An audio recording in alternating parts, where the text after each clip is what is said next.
up, Indies? How's it going? Welcome. Welcome to Wednesday afternoon, everybody. I'm super excited to get started here. We've got a whole bunch of questions in the comments.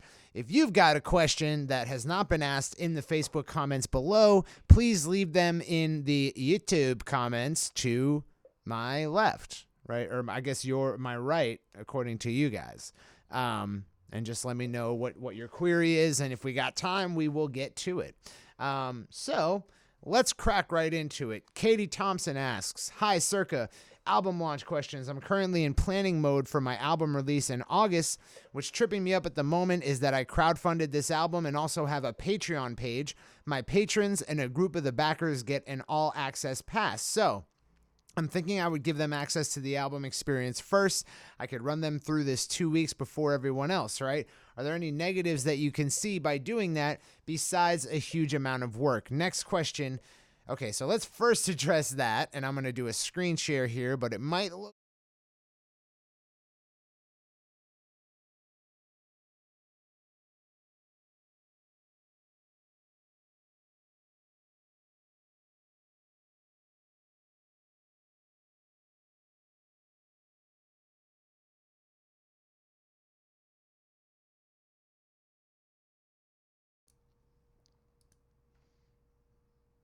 Bang. Sorry about that, guys. Just had to fix up this scene because I was streaming in 4K earlier. So here's the question. I think it's fine, Katie, to run your patrons through the album experience first. I think that would give it some good social proof, especially if you've got, let's say you've got Facebook comments attachments in your pages on your album experience. Great. You're basically priming the pages for those fans. You can also you get testimonials from them and then put that on your squeeze page or your opt-in page for the album experience. You can use their testimonials as ad creative for the experience. So I think it's a great idea to get them in there now. They're predisposed to positively review your experience, which will help you market the experience to people who aren't so familiar with you. So I think that's a great strategy. Katie also asks, "The album has 11 tracks. This means 11 days, emails, and pages, right? Do you find people get fatigued by this? I know my highly engaged fans will love it, but I know that even I would get sick of email after email. Again, what's been your experience?" Katie, really depends. I know that that's not, the most steadfast, easy to understand answer. But for instance, with Nino Bless, his whole album both albums were conceptual, right? So, and his fans are very much into like in-depth explanations. I think he writes like 2,000 words per song. There's a lot of words in his songs. So I think that they're much more naturally going to like a longer experience than, say, a pop fan. Pop fan is probably not willing to stick around for 11 days. So it really depends on the disposability or the plasticity of your genre. So I don't know. It really depends. It depends on what your music is like.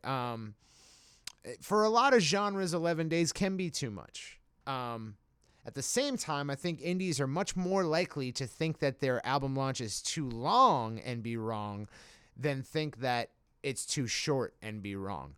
Typically, if they think it's too short, they might be right. Like, it might be not cool enough or not enough info. So I wouldn't necessarily be afraid to run 11 days, but make sure you're packing in that value. If at any point, you go through, you audit what you've built, and you decide, hey, this lags a little bit here, or this day isn't as exciting. Great. Truncate it. Make 2 tracks into 1 day. On the first audio trip, which was really the first album launch we ever ran in its current iteration, we doubled up on some days, doubled up tracks. So I think that's a mechanism you can use. Katie asks, "Lastly, as I crowdfunded the album, I don't feel I can give the entire album away for free. Is hearing the album before it's released enough of an incentive, along with song breakdowns, lyrics, photos? Could I offer my 3 favorite tracks for download, or they can let me know their 3 favorites and I'll send them? Labor intensive, but I don't mind. How would you word that simply for the opt-in page?" I don't understand why you can't give the digital files away for free because you crowdfunded it. I assume that all the people who crowdfunded it are being given a physical copy. If one of the tiers of the crowdfunding campaign was that they just get a free digital copy. You got two options. You can either make what you're giving to the funders and the backers a little bit more special. It can be not just the tracks. It can be way more. Or you can give away less tracks in the album experience. To be honest, I don't think anyone cares about the free downloads in the album experience. I've long maintained that that's not why people opt in. People don't. I've long maintained that it's almost a hassle to take your free downloads. Like, I almost don't want them.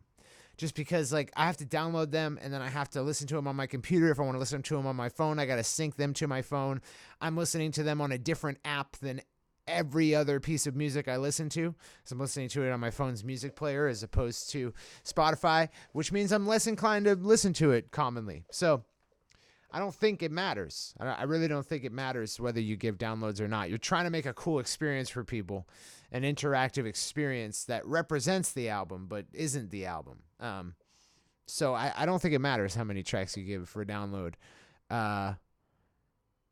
The 3 favorites idea is cool, but it has a time limit, meaning like eventually you're not going to be able to do that anymore, especially if you have a successful funnel. If you're able to turn it evergreen, you're just not going to be doing that. So it's kind of up to you. I don't think any answer is wrong here, but I think I've given you a couple options. Awesome.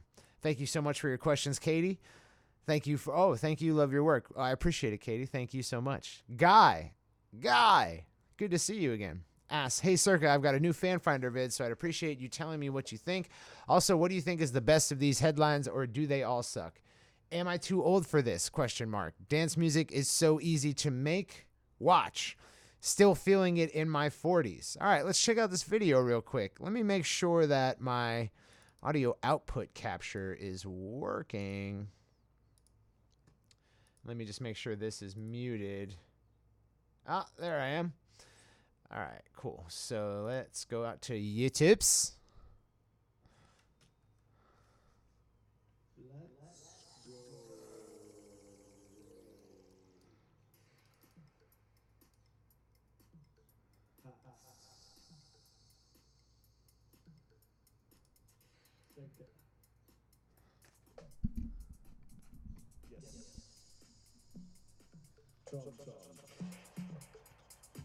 More Tom. Baseline.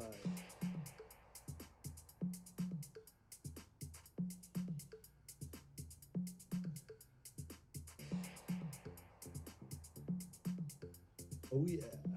Oh yeah.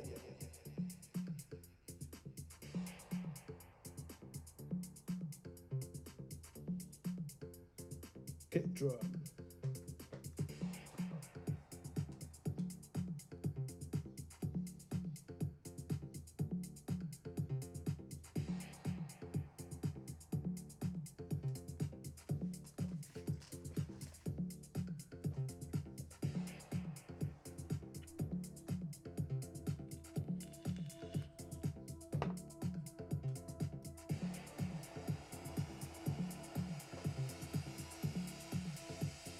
More hats.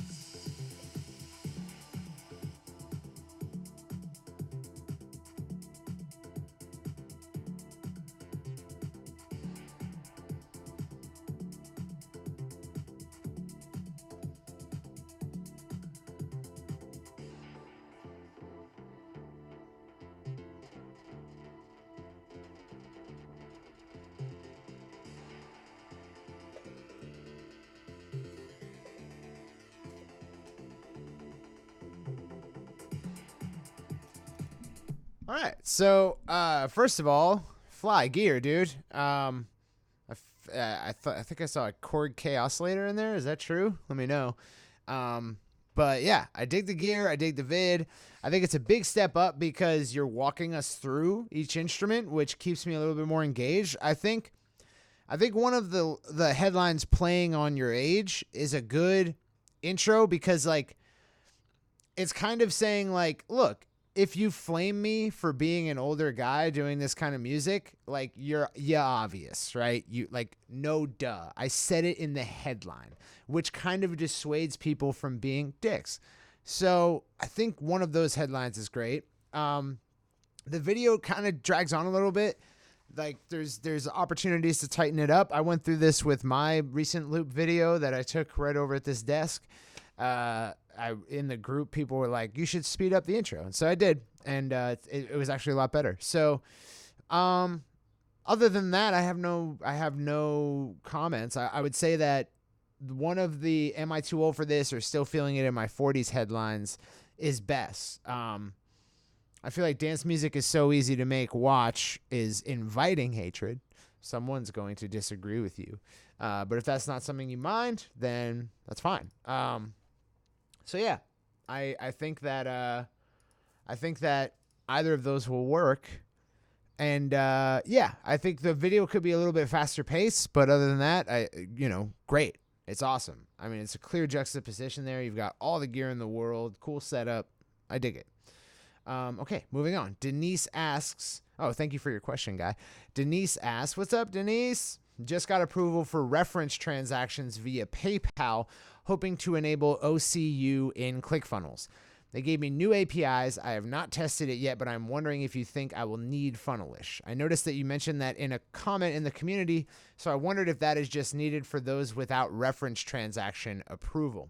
No. So what Funnelish is for, and let me see if I can pull up one of our old funnels to show you what it does. But essentially what Funnelish does is this guy basically wrote code that acknowledges how CF is coded. So a CF order form, he knows exactly how that's coded, and he's written this code that pops in a radio button on the checkout form that when selected, you can pay with PayPal instead of credit card. Makes the credit card form disappear, and then the submit button takes them out to PayPal for the product, which is really helpful because it just is a better user experience. But it's not necessary. It has nothing to do with tracking transactions. It's just UI. It's just user interface. So let me see if I can find you what it looks like. You can see it. FFMC, maybe? Bootcamp order form. Maybe that's it. All right. Well, this will give you an example of what a PayPal option on a ClickFunnels form looks like with just a button to do it, right? So this is it's not a two-step order form. It's a full order form, and it's just got this pay with PayPal instead button. Not very cool looking. So what Funnelish does is it replaces that functionality and makes it better. If I can find it, we will know that for sure. Give me 1 second.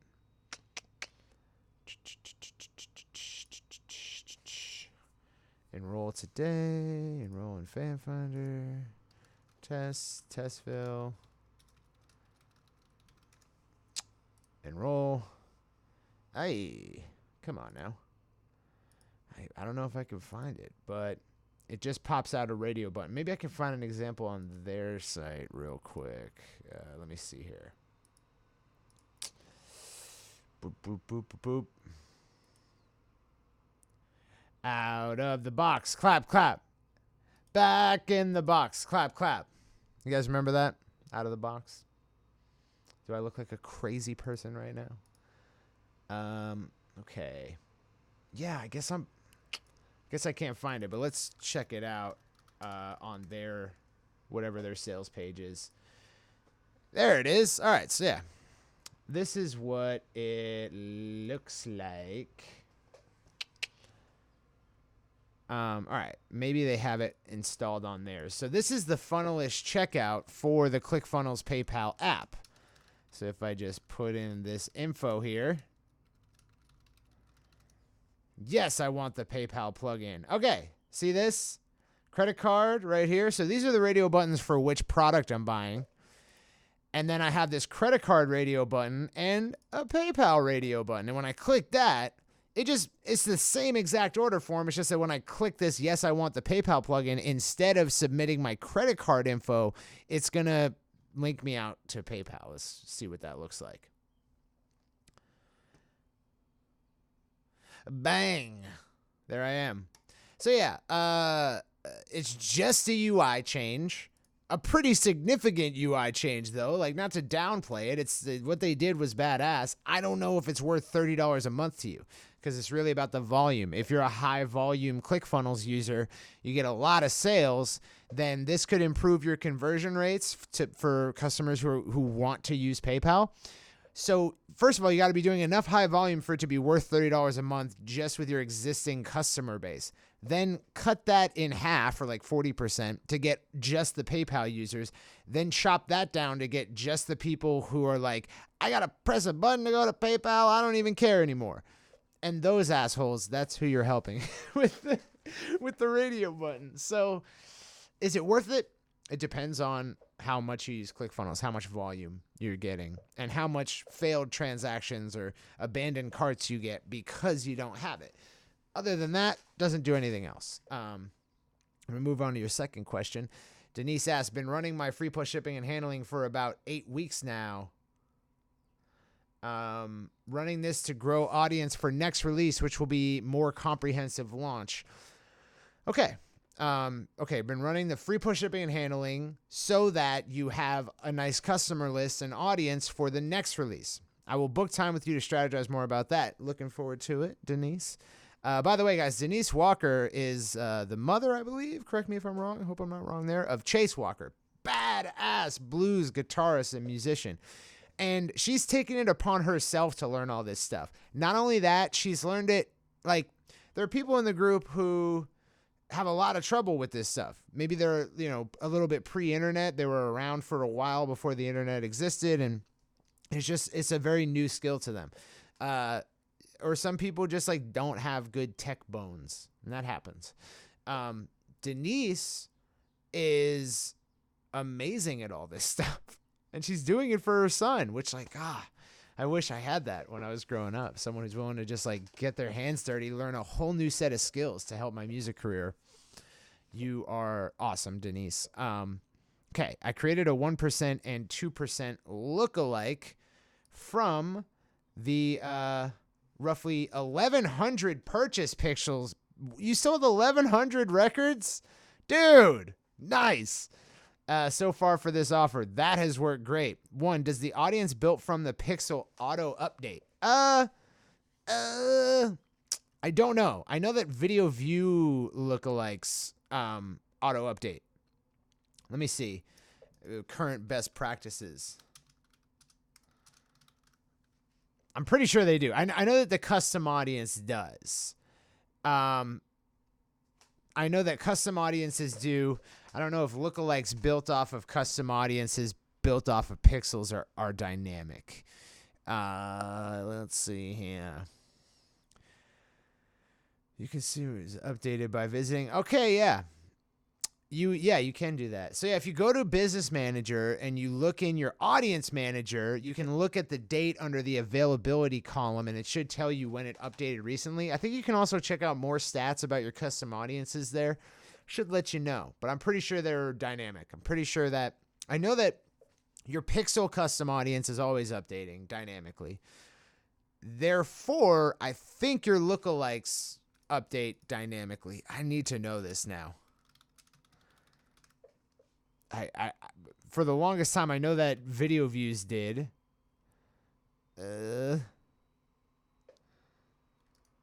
When using a lookalike seeded by a dynamic custom audience, is the lookalike audience refined, updated as more people are added? Constantly updated is what I'm seeing. So I think they do, Denise. 2, should I create a 3% or maybe test more interest audiences? I would only... If you're running into scale issues, yes, but there's no particular reason to, because the only reason you would need, when scaling, you're trying to massively increase your daily spend on an offer without the offer's conversion rates and profitability going to shit. So that can become a problem if you don't have a big enough audience, because you're already running the maximum daily amount you can on that size audience. When you try to bump the budget, it runs into frequency issues. So the frequency goes through the roof, and it's just like not worth it to spend the more money. You might as well have kept the budget the same. So if you're trying to scale an ad campaign, you need horizontal scale. You need more audience. Vertical scale is more budget. Horizontal is more audience or more offers or, anything like that. It's not just more budget. Horizontal scaling is typically smarter, more nuanced. Creating a 3% lookalike instead of a 2% is a form of horizontal scaling. You're adding audience on the side, just side chaining on some audience. And if you're running into scale issues, like if your frequency is too high, if you increase the daily budget by 20% and then you see just a massive increase in your cost per purchase or cost per lead, then you might want to consider doing a 3%. But if you're not having scaling issues, don't rock the boat. 1,100 purchases is nothing to sneeze at. CBO on 3 audiences each, 2K. Scaling with CBO. Campaign budget optimization. Nice. Okay. So yeah, there's no need to create a 3%, I don't think. Great job. For my personal information, Denise, are you running, what's the funnel? Are you running just purchase offers to cold audience? Because I would love to know if that's converting. That's amazing. Let me know a little bit about how you're getting people to that purchase. If it's just, free push shipping and handling offers you can run to cold audiences. We've seen that before. That's dope. Some of those purchasers only took the free CD, so I see an opportunity to re-offer to them. Definitely. I'm thinking about sending an email offer to them, but wondering what it should be. Maybe same as they passed on prior now that they have heard the music, or something else. Same price point or other. Your thoughts? In that case, Denise, I would use the sales promotion. So don't treat it like you're talking to them because they didn't take the upgrade. Treat it as if you're running just a list-wide sales promotion and email them all about it and just see what the conversion rate is there. You can also test this. You can split them into 2 groups and A/B test different offers. See what gets them to ascend best. I would not. You could do same price point if the perceived value is different, but you don't really want to just hawk the same offer exactly to them. We do it in our funnel. So like we have right now, I just launched this morning our ultimate album launch funnel. So we're really just trying to get more Indie Pro members, because we believe that once people get into Indie Pro, they'll see like, oh, these guys aren't bullshit and there's so much stuff in here. It's worth it. But getting them there is so hard. So we're offering the Ultimate Album Launch Workbook for free. And then on the back end of that, we're offering Ultimate Album Launch Training for $7 for just like, I think, a 3-day promo. It's limited to their email address. So whenever they visit our site, they'll see a countdown timer and they won't be able to access that deal after that time expires. And it's context dependent. And so I say in the video sales letter, I say, look, you can buy this now, or I'm going to send you a couple emails about it over the next few days. And if you don't buy it in that time window, you can't buy it again. And I meant that. And I didn't like obfuscate that I was going to send them follow-up emails about it. I told them about it, but I would never reach back out to them in like a month or two and be like, what about now? Took the training. It's probably worth it now. Right. Cause like, it's just, they probably become resistant to that idea already. So, I just wouldn't use the exact same offer. Change it up a little bit, add bonuses to it, drop price, change product, any of that. But treat it as a sales promotion so that they don't think that you're like Hawkeyeing them, being like, you didn't take my upsell, so here's a special offer. Or maybe I would bite my words on that, because conceivably you could do a campaign where it's just to them. It's like, look, I know you didn't take this thing, right? But I sent you the record. I hope you liked it, listen to it.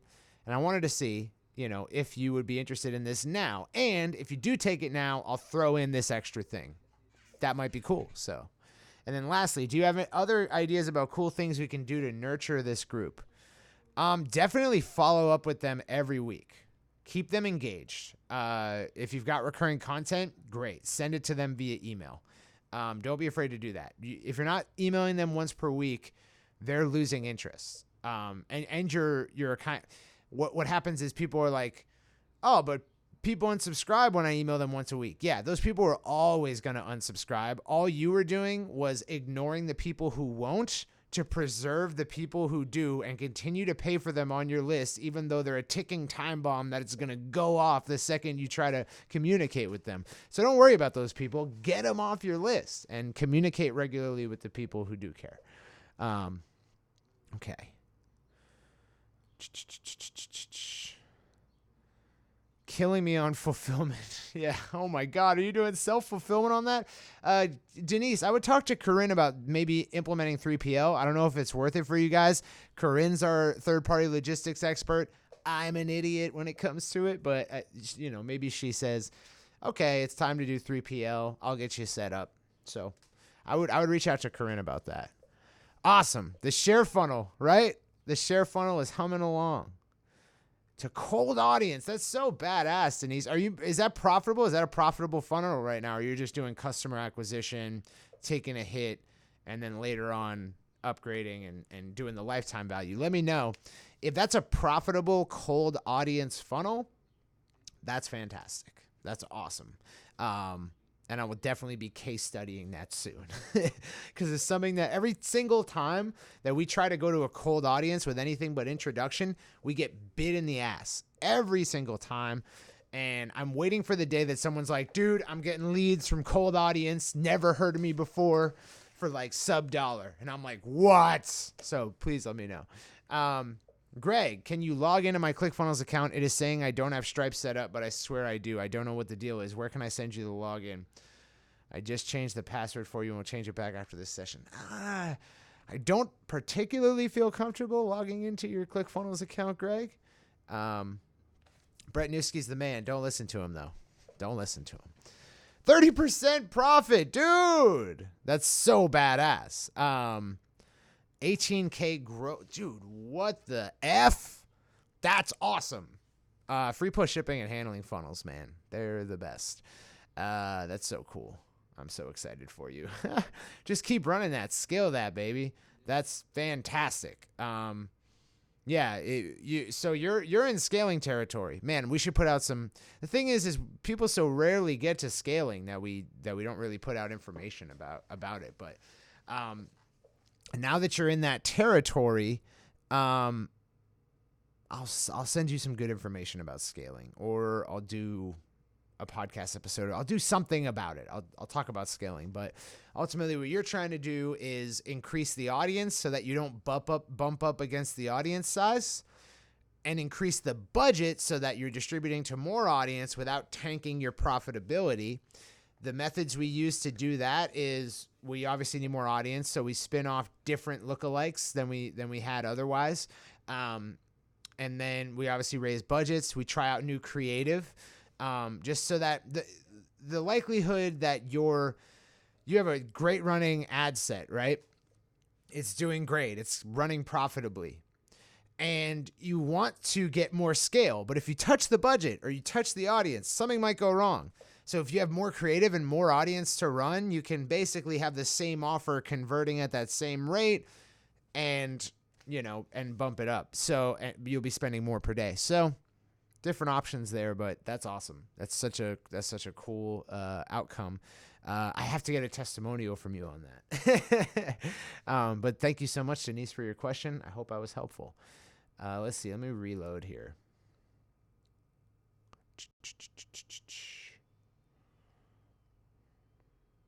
Have I used ToneDen? What do I think of it? I think ToneDen, and furthermore, like ToneDen, Bandzoogle, I think any product that's marketed towards independent musicians, or just marketed towards musicians in general, with like music or like tone in it or anything like that, band or some made up word, is awful. I don't like it. I'm not a fan. That said, ToneDen seems to be, you have to understand, when ToneDen came out, I was using Business Manager on a daily basis for major companies and some not so major companies. And Business Manager, Facebook, like so rarely does a company make a product that doesn't need a third party product, right? Like so rarely does a company just make a product that is the best version of itself, at least in the marketing technology space. Facebook's Business Manager is the best way to manage Facebook ads, period. The best way to create audiences, the best way to manage your ads, the best way to input your creative is Business Manager. It used to be that Ads Manager was shitty and Power Editor was like the best thing. And now Power Editor is Ads Manager. They work the same. They're the same thing now. So, like, there's just, you're never going to release something that's like, this is the easy button for Facebook ads. No, Facebook ads is the easy button for Facebook ads, not whatever crap product you made. So that's why I'm not a huge fan of ToneDen, because they're like, we'll run your campaigns. It's like, no, I don't need you to do that.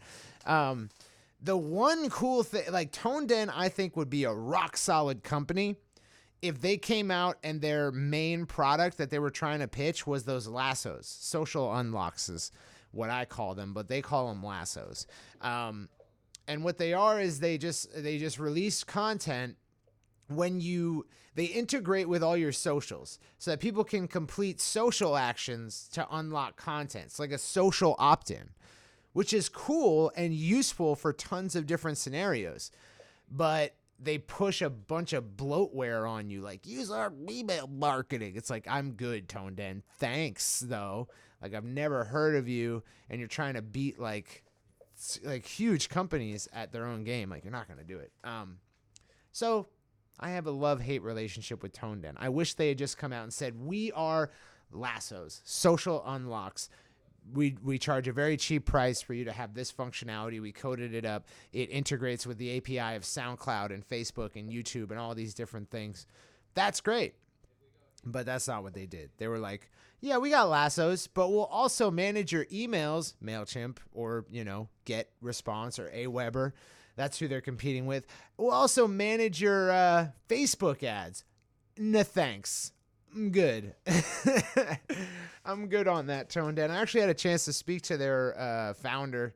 My buddy Dylan Reamer is a manager in the industry. He was a PR specialist before that, if you guys have ever heard him on Creative Juice. And he knows the founder, and I talked to him on the phone, and he was not very warm. Pixel the fan link. Yeah, it's cool. There's some cool things. For me, it's like, if a selling point of a product is that they also do landing pages and they're not a landing page builder, I'm good. Like MailChimp and ManyChat landing pages, I'm just like, I'm good. Thank you, though. So yeah. Well, that's awesome, Denise. You run Facebook ads now for your son, and you have given him a music career with your tenacity. It's fucking crazy. It's like, I can quit now. I'm good. This is all I wanted. So yeah, Greg, to your question, Greg, if you can tell me, it's saying that you don't have Stripe set up, but you swear you do. Did you go to, here, I'm going to show you. Show you with this screen share. All right. So,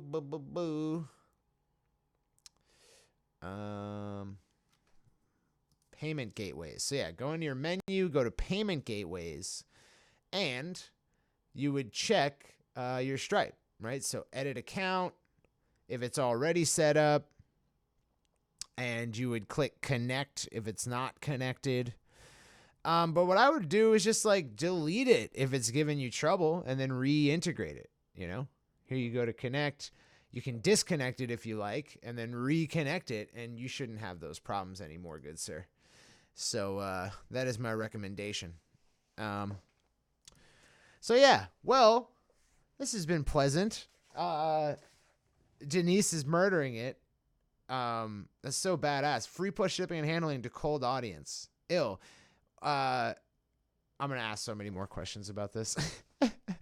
But yeah. If anyone has any more questions, now's the time because we kind of cranked through them here.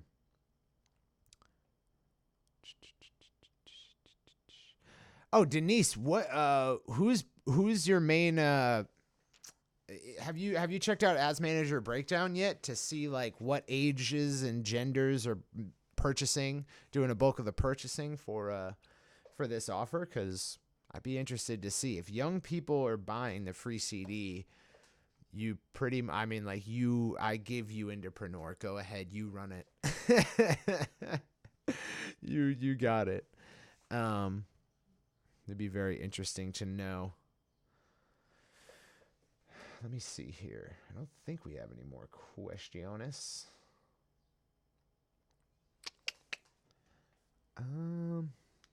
You haven't set up a payment gateway yet. You'll need to integrate this in order to receive payments from your customers. Yeah, Greg, definitely go to there to 35 plus mail. That's kind of what I figured, Denise, but that's awesome. Like, that's badass. Also, like in the blues sickos, which is where your son is, he is a blues sicko. He's sick with it. In that genre, like 35 plus mail is like your bread and butter. I know as an aspiring blues sicko. I was terrible at guitar, unlike your son, but I'm good with singing, so that's where my forte lies. And yeah, 35 plus male, it's like those are the people who still appreciate blues, largely. Besides few outliers like myself and you. So, yeah, makes sense. Don't stop bringing up that bucket from the well. Just keep sending it down, dude. And yeah, I think what's great about this is you're creating customers. And when you go to do your next album launch, like you got a built-in customer list of 1,100. Like we'll run a grassroots album launch and we seek to maybe create 100 customers. You didn't do any of that and you have 1,100. So definitely going to be reporting this. I'm going to be reporting this to the group. Like, hey guys, just so you know, Denise is murdering it. Greg, yeah, just link me, man. Just shoot me a link. I'd love to check it out. Let me know what's up. You can actually leave it, if YouTube doesn't let you leave it in the Facebook comments below and we'll get you checked out.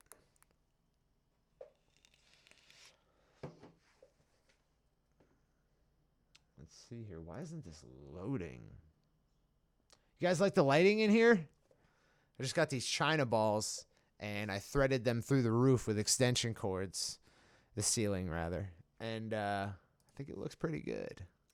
I'm excited. I can control them all individually or set different themes. So right now I've got one of them on my face, but I can control them all automatically. I highly recommend, guys, if you're into filming or you want to make your creative space better, LifeX bulbs and China balls. Check this out. Ooh, that's mellow. That's the mellow setting. We got peaceful, love. We have soothing and intense. My favorite. It's like a galaxy in here. It's like space. Let me set it back to what I had it at. Live stream. Bam. That's better. Greg, I'm not seeing your link, buddy. Where your link at? Oh, there it is. Bang. All right, let's do it. All right, so Greg, if you could let me know in the chat what Corinne's recommendations were, because I haven't seen the original iteration of the page. This is good. I think you could, first of all, one thing I would recommend. This is for an upcoming live show. Got it. I would make Saturday, May 11th at the back corner, one line. Make Come Experience the Other Side of the Music Scene, one line. And then this one line. Because it's just taking up so much vertical real estate that if I'm on if I'm on a laptop like this, then I'm not really seeing the video and it's just kind of jarring. So I would, first of all, the padding or the margins on this section right here, bring them down so that this is just slimmer. Make this all one line. So one line for this, one line for this, and one line for this. And that should help you out. Other than that, I think you've got a cool looking sales page here. Let's see. Although, to be honest with you, from your, like, you're saying you're doing a live album taping with your live band, and I don't get that from this headline, but that's super cool. So definitely include that element here. Like, we're taping this as the last bit of copy. It is sandwiched, or, it's at the bottom of the sandwich rather.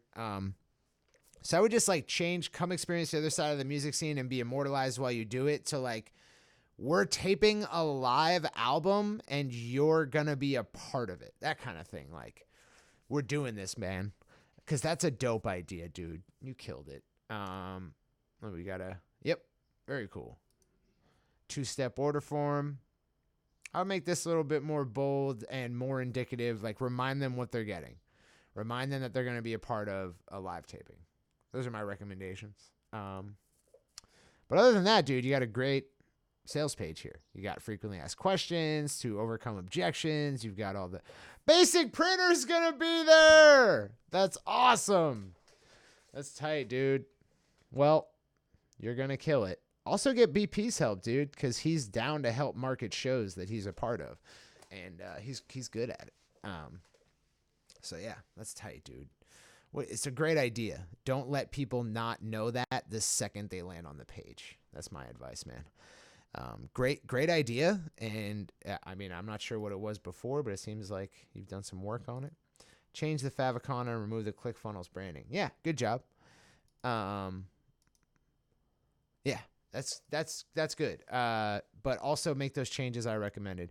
Make me aware that you're taping a live album recording, and I will be a part of it. Right on the headline. Don't take up too much vertical space with the copy above your video, because your video is going to do a lot of that explaining. And then give me don't let me forget why I'm buying tickets or signing up when I get to that order page, which does happen, which is why typically on an order form online, you'll probably see like some testimonials and a reminder about the product you're buying.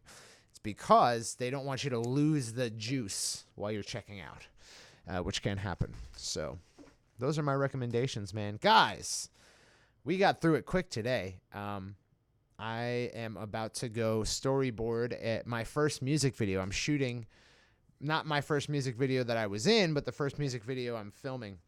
And it happens on Friday and Saturday. And I'm going to film it with this bad Larry. And I am super excited. It's actually a bit of an innovative idea. And fingers crossed it's going to be pretty attention-grabbing. Won't really be able to run paid traffic with it except for stories ads. But it's going to be a really cool idea. It's going to be a vertical video to give you a hint. And I'm going to be reporting on that in some content pretty soon. So, yeah. Thank you guys so much for coming. Greg, thank you for your question. Denise, thank you for your question. Guy, Katie, thank you for your questions. You guys rock. And you guys are smart because you get all the value out of your Indie Pro membership and other people don't. So good on you. I hope you guys have an awesome Wednesday. And next week's going to be ground report. So no questions next week. But if you guys got more questions that come up throughout the week, you can definitely leave them right after ground report ends on next Wednesday. Thank you, Katie. And I will see you guys in the group. Peace out, Indies.